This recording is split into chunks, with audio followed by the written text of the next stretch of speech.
Hi, I'm Holly Tallman and welcome to another How Tuesday with Burnt by Holly Pyrography. Today is a bit of a special video as it comes by request, a request to learn how to lay out your piece before you start burning. And because I wanted to make it worth your while to watch, I thought I would throw in a little bit of wood prep to get you started all on the right foot. So to get us started, we're going to talk about a little bit of wood prep. And the reason that we do this is so that we can have the best outcome with our piece of artwork that is possible with the piece of wood that we use. Now, before you even pick up a piece of wood and start cutting it, or before you start sanding it, the first thing I want you to do is really take a good look at it. I want you to notice which way the grain's headed, which colors are in the wood, if there are any knots, cuts, or imperfections in the wood, some spalting, or anything else that you can use to create your artwork while you're burning it. What we want to do is use the piece of wood to your advantage. The more that you do that, the less you're fighting with it throughout your artwork, and the better piece you're going to have in the outcome.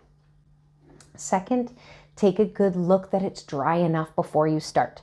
You want to make sure that the piece of wood that you're using is not green and that it doesn't have a lot of sap or moisture content within it.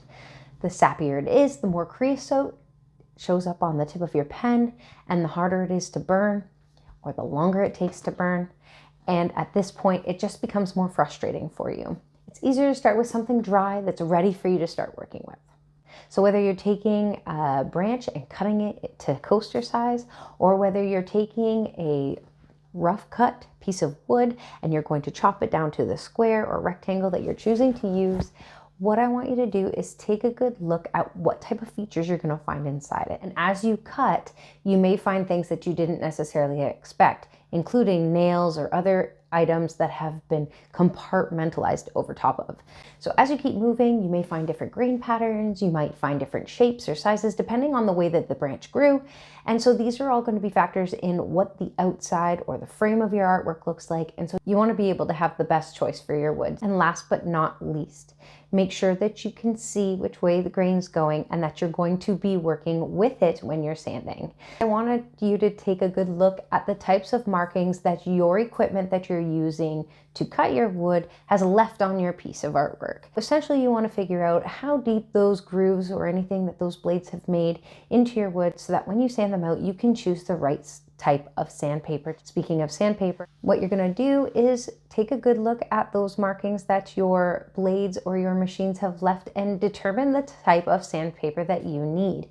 Depending on how heavy those markings are, the lower number that you're going to want to use for your sandpaper. The lower the number, the heavier your grain in the sand, and you will be able to remove those markings quickly and efficiently without leaving too much of a wave or a curve in the wood.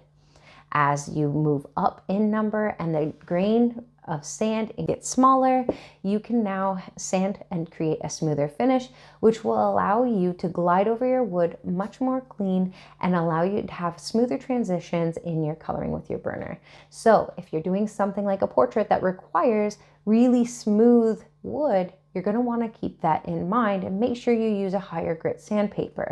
I use 180 to knock down the high stuff, and then I work my way up to 320, sometimes 400. As I've gotten into some more detailed artworks, I have gone up to 600, but that was really only for facial portraits. So now that you've got your wood, you've cut it, you've sanded it, you've knocked off all your edges so there are no burrs or slivers, you're going to take a good look at which direction you're going to lay out your burning. You want to keep in mind that you can use your wood for your advantage. So what direction do you think that suits the piece of artwork or the actual drawing that you're going to be putting on this piece? Does the grain work against it, or does it kind of flow with it? Are there any knots or imperfections? That knot that you were looking at, could it play a small part in your drawing, such as a sun or a hole in the ground or the bottom of a well? These are all things that you're going to want to try and work with. Now that you've got your artwork figured out on which side or which way you want it to go, I suggest that you tape it in place. Figure out your placement, get your artwork on there, your pattern, and then you're going to want to slip your graphite underneath it. The reason that you would do this is that if you do it the other way around, put your graphite down and then put your pattern on top, you could move or shift the center point, and it's a real hassle to try and find it later on or find out after you've spent an hour or so laying out a piece of artwork.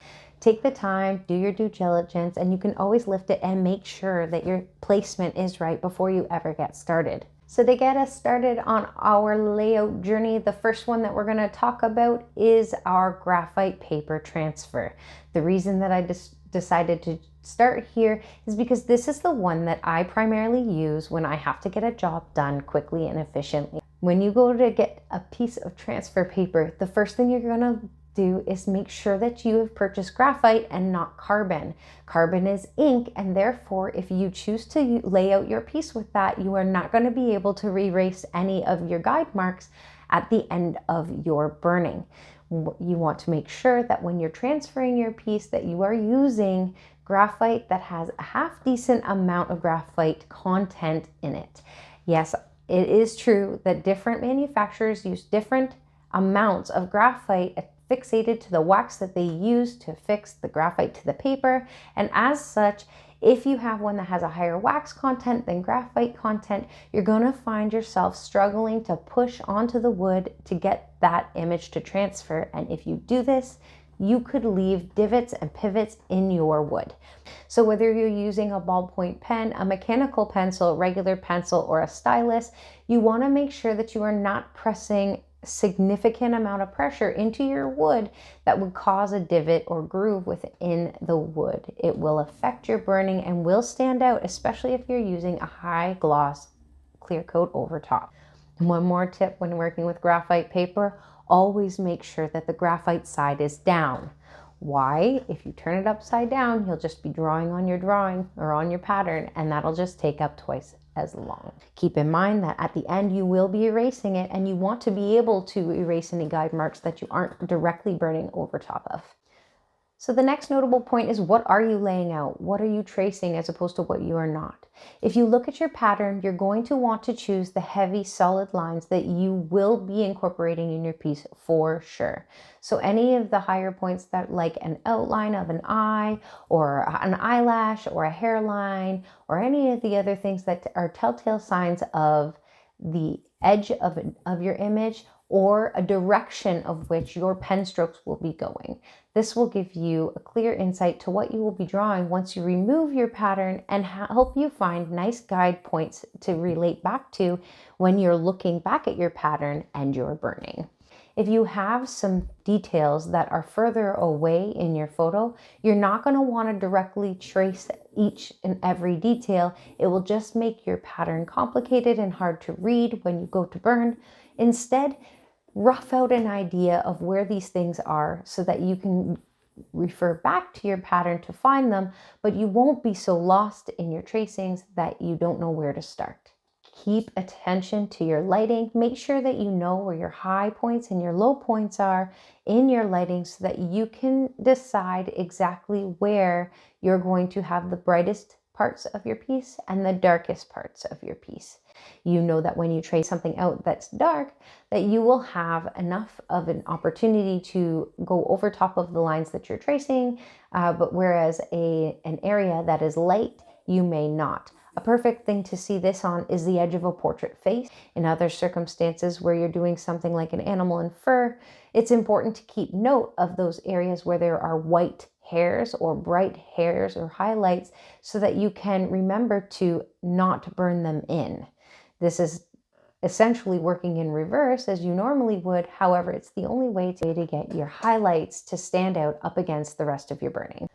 The next method that we're going to talk about that can have you tracing your image onto wood quickly and efficiently is the projector method. The projector is a fantastic tool when you have a small image that you have already decided or printed out and you want to blow it up to a larger scale, or you just want to get it onto a medium-sized piece of wood, and it would be more efficient to do so with a projector as opposed to tracing it and spending all that extra time. If you're doing a bigger piece, it's probably your best option. However, for a small piece like the one you see on my desk, it's probably not your number one go-to. Last but not least, one of my favorite transfer methods back from when I was a kid was the grid method.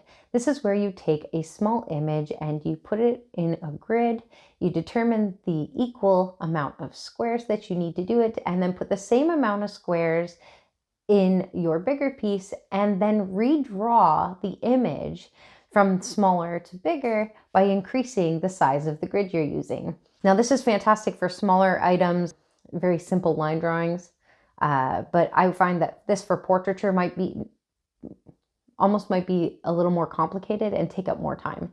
Anywhere where you have to spend more time laying out, you're doing the same amount of work when you're burning, that's double the amount of work. So you want this to be as efficient and as smooth as possible. And of course, the smoothest and most simple thing that you could possibly do is draw it. So if you have a simple line drawing and it's easy, whether it be a logo or a simple shape, I highly encourage you to take those practice skills of drawing to good use and just lay it out by hand. It's fast and you don't have to do it twice. I appreciate you watching today and thank you for sharing your comments below.